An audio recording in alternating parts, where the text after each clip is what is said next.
Assalomu alaykum hammaga. Bugun Cobalt mashinasiga Mercedes 212 kojani sidinasini qo'yib berdik. Bunda полный elektron abagrev knopkalar o'zida. Sidinamiz toza original kojadan. Orqalaridan bemalol joy bor, bemalol o'tirsa bo'ladi.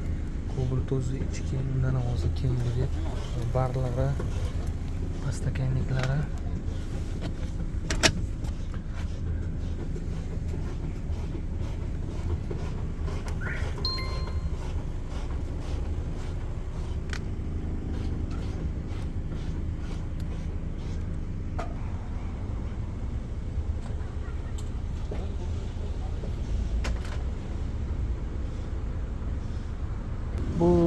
Bu sidinamizning narxi $650 turadi. O'zingizlar sidinadan ko'rib hisoblab qolamiz. $100 dan $200 gacha olib qolamiz ko'rib holatiga qarab.